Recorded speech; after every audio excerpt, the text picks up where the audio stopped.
Olá, bom dia, graça e paz, louvado seja Deus.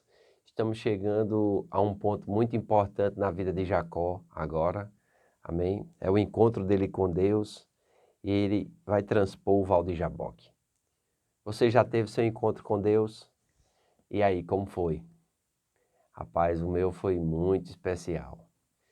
Até hoje eu fico assim, pensando, como pode o Deus Criador do Universo vir ao meu encontro, mudar a minha vida e preparar um plano maravilhoso para que eu possa viver. Sabia que Deus tem um plano maravilhoso para você também?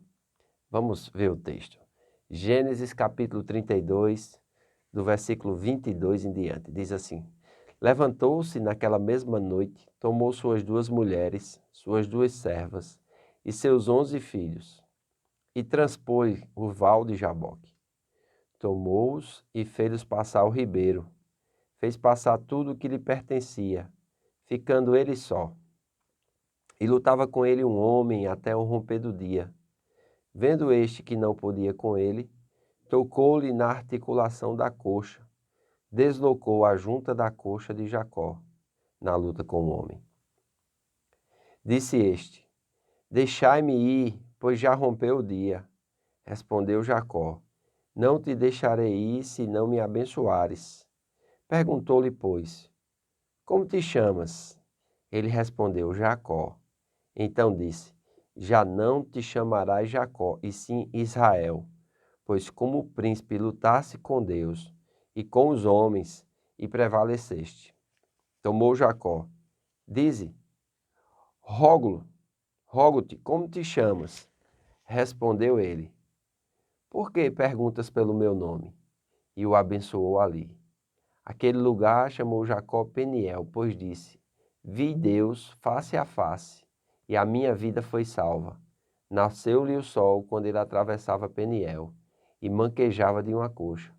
Por isso, os filhos de Israel não comem até hoje o nervo do quadril, na articulação da coxa, porque o homem tocou a articulação da coxa de Jacó no nervo do quadril. Amém? É interessante esse encontro aqui. E mais interessante ainda é essa luta, né? Esse diálogo, né? Parece que eles se veem e começam a travar ali uma luta, né? Parece que fisicamente, mas aquilo ali tinha um viés totalmente espiritual, né? Jacó aqui ele vai ter uma experiência maravilhosa. E é interessante, diz que ele vai prevalecer tanto contra Deus, tanto contra os homens. E esse prevalecer aqui não é vencer, mas é ser determinado a ponto de segurar o anjo de Deus e não permitir que ele vá embora antes de liberar a sua bênção.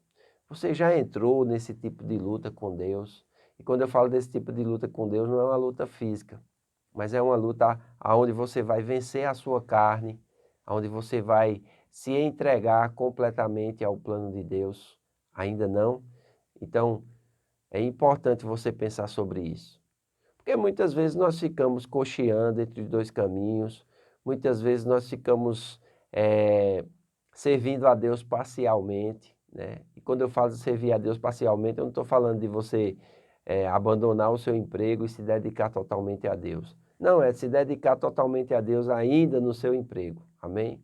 Se dedicar totalmente a Deus, mesmo sem saber, muitas vezes, o que Deus vai fazer com a sua vida. Simplesmente na confiança de que Ele fará o que é melhor, amém? Então, esta é uma das narrativas misteriosas da Bíblia. O homem foi identificado por Oséias como um anjo de Deus. Oséias capítulo 12, versículo 4. A importância da narrativa se acha na prontidão de Jacó em lutar com Deus, nesta ocasião de profunda necessidade. Ele sabe que Deus deseja abençoá-lo, e nada menos do que a herança completa o satisfará. A sua persistência em lutar com Deus o leva novamente a vencer. Amém? Aqui no versículo 27 ele diz assim: Perguntou-lhe, pois, como te chamas? Ele respondeu, Jacó. Então disse, já não te chamarás Jacó, e sim Israel. Israel pode significar príncipe com Deus, ele luta com Deus, ou que Deus persevere. Apesar das fraquezas do seu caráter, Deus o elogia pela sua atitude vencedora. Ele é um lutador. Assim sendo, Oséias o vê como um modelo a ser imitado em qualquer ocasião em que alguém se acha diante de dificuldades ou precisa pesar, ou precisa passar por alguma transformação de caráter. Você já se viu nessa situação que você não aguenta mais a forma como você lida com as coisas? Seu caráter, ele coloca em xeque a sua comunhão com Deus. Então, é nesse momento que você precisa ter essa luta de romper com o natural, de romper com aquilo que a razão muitas vezes quer lhe dominar e seguir simplesmente o espiritual, andar simplesmente por fé. A vida de fé é um estilo de vida, não é algo que a gente escolhe viver em alguns momentos da nossa vida. Não, o justo viverá pela sua fé. Amém? E diz aqui que ele prevaleceu, né? E o anjo vai mudar o nome dele. O nome dele já não vai ser mais usurpador, Jacó, enganador, Jacó, mas agora será Israel, aquele que lutou com Deus e prevaleceu, ou o príncipe de Deus. Amém? Nessa luta, né, eles ganham alguma coisa. Jacó tem o nome mudado, né? E ao nascer o sol, quando ele atravessava Peniel, manquejava de uma coxa. Por quê? Porque o anjo tocou na articulação da coxa, amém?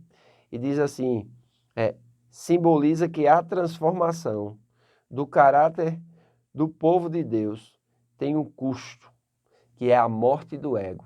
Então, a partir dali, Jacó mais não andava já com tanta segurança. Ele andava na sua própria confiança como quem estava manquenejando, né? né? Ele manquejava, amém? Então, é interessante que muitas vezes na caminhada da fé, nós andamos assim, meio que incertos, né? Meio que manquejando, naturalmente falando, aos olhos naturais. Irmãos, mas existe uma herança e existe uma bênção que é derramada sobre nós, que nos traz a convicção de que somos mais que vencedores, amém? O apóstolo João, ele diz que o verdadeiro amor lança fora todo o medo, e louvado seja Deus, amém? Porque nós precisamos verdadeiramente, para viver a vida de fé, lançar fora todo o medo, né? Então, nós vemos que os filhos de Israel vão honrar aquilo ali, e eles não vão, né? Diz aqui, Moisés falando, diz, por isso os filhos de Israel não comem até hoje o nervo do quadril na articulação da coxa, porque o homem tocou a articulação da coxa de Jacó no nervo do quadril. Esse costume não é mais mencionado nas escrituras, porém ele reaparece em escritos rabínicos posteriores, depois de 150 depois de Cristo.